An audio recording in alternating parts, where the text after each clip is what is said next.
Assalamualaikum warahmatullahi wabarakatuh.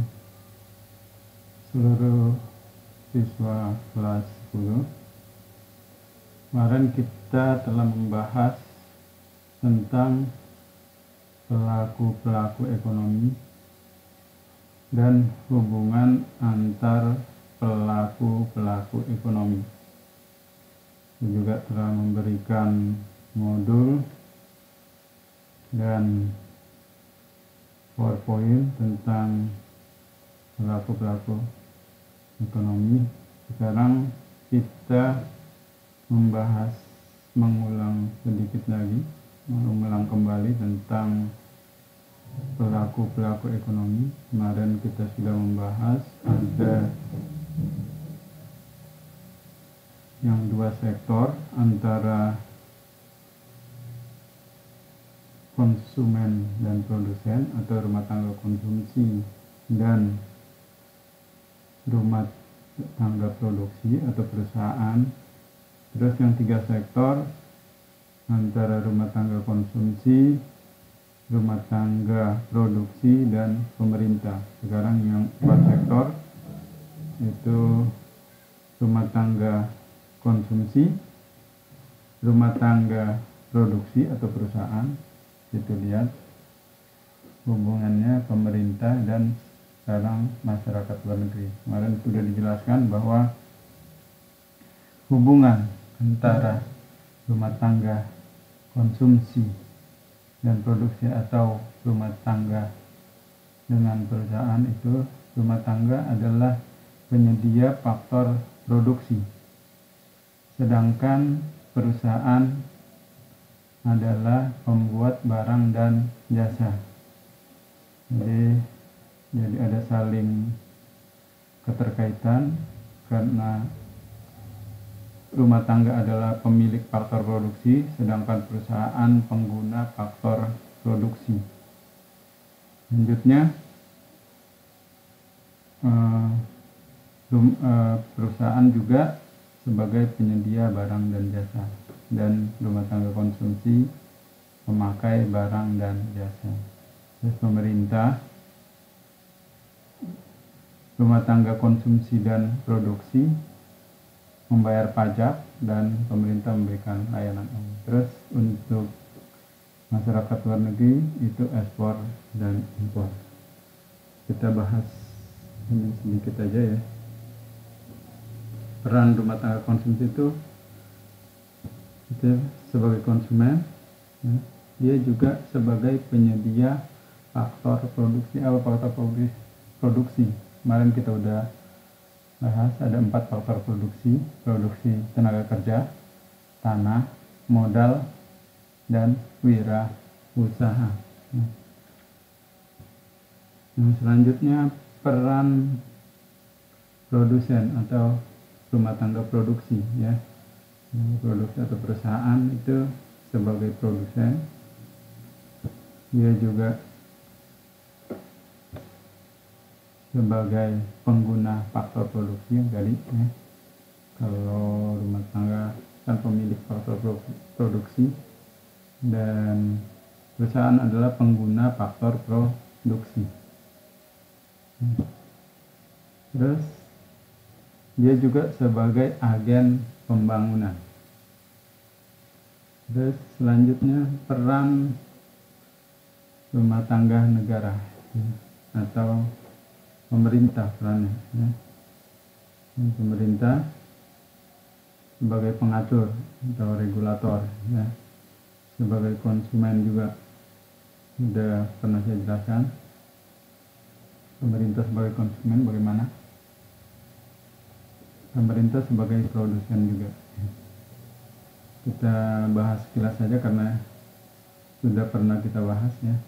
Terus peran masyarakat luar negeri, ya. Apa peran masyarakat luar negeri? Perdagangan internasional, ya, ekspor dan impor, pertukaran tenaga kerja. Selanjutnya, penanaman modal, ya, terus pinjaman luar negeri. Terus yang selanjutnya bahasan kita itu tentang hukum Gosen. Hukum Gosen itu ada dua. Yang pertama hukum Gosen 1, disebut hukum guna marginal yang terus menurun.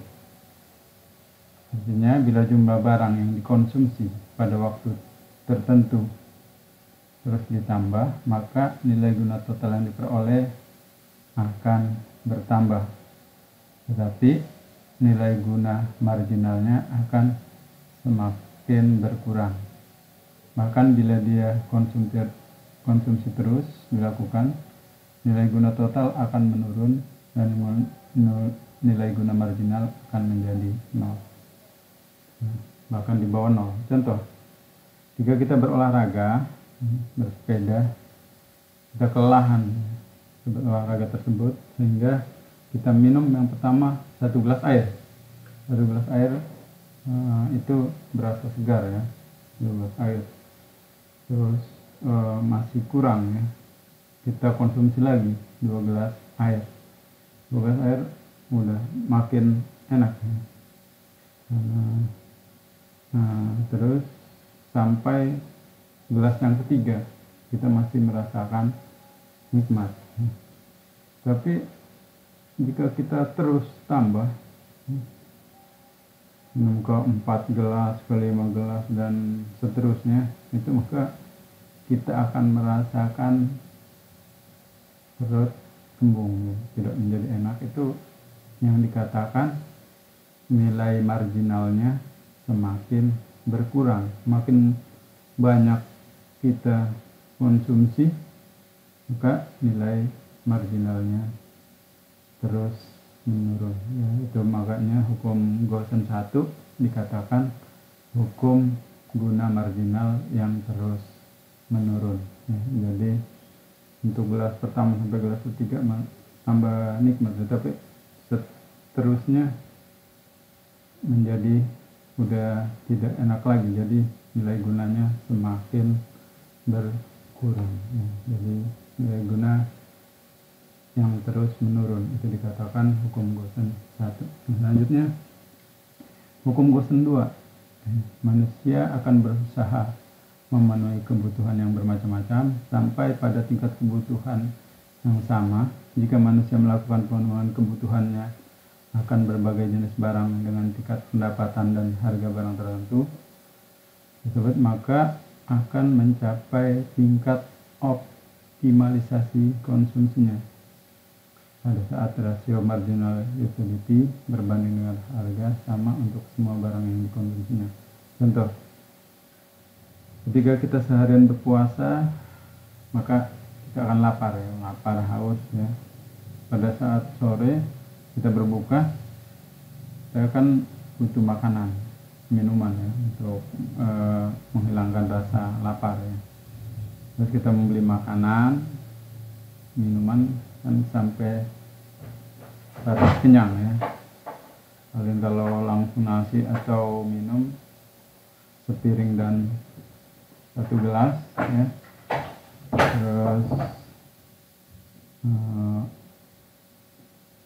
kalau ada sisanya itu untuk memenuhi kebutuhan lainnya. Jadi kalau hukum Gosen 2, jadi manusia itu untuk memenuhi kebutuhannya yang bermacam-macam. Kalau tadi kan ketika haus kan minum ya, satu kebutuhan, makin lama makin berkurang. Tapi kalau hukum Gosen 2 ini lebih banyak jenisnya, jadi jenisnya bermacam-macam. Jadi kalau ketika lapar dan haus kan perlu makan dan minum, atau jajanan yang lain ya, minum susu atau teh jus dan lain-lain, itu jadi kebutuhannya banyak ya. Tapi ada batas tingkat optimalisasi gitu. Jadi kebutuhan yang banyak itu jadi tidak semua harus dimakan ya. Jadi tidak semua, nggak bisa ya. Jadi dia sampai tahap atau batas optimal. Sampai batas optimal. Jadi nggak mumpung dia beli jajanan ya, bala risol, nasi, semua dimakan, itu udah pasti nggak bisa, nggak kuat. Jadi dia sampai batas optimal, jadi kebutuhannya banyak macam-macam, tapi manusia sampainya pada batas optimalnya. Itu saja bahasan kita kali ini. Sekarang kalian kerjakan soal di bawah ini, kalian buat esainya menurut pertanyaan di bawah ini. Yang pertama, jelaskan peran pelaku ekonomi. Apa aja perannya rumah tangga, konsumsi, yang tadi kan ada 2, dijelaskan apa aja ya. Bagi pemilik faktor produksi itu apa aja ya. Terus balas jasanya apa aja, terus rumah tangga produksi, jadi kan perannya ada 3, dijelaskan itu perannya. Jadi yang pertama itu jelaskan peran dari 4 pelaku ekonomi tadi. Terus yang kedua, ceritakan tentang hukum Gosen 1 dan hukum Gosen 2. Jadi hukum Gosen 1 itu apa, tentang apa, terus hukum Gosen 2 itu tentang apa ya, dalam kehidupan sehari-hari. Contoh apa yang selain dari tadi, selain contoh yang saya berikan tadi. Yang ketiga, ceritakan tentang kegiatan ekonomi dari mulai proses produksi, distribusi, sampai konsumsi. Produksi bagaimana, distribusi bagaimana, konsumsi bagaimana ya. Terus yang terakhir, jelaskan hubungan antar pelaku ekonomi. Itu saja. Silahkan ini dijawab ya, kemudian jawabannya dijawab. Itu aja, terima kasih. Assalamualaikum warahmatullahi wabarakatuh.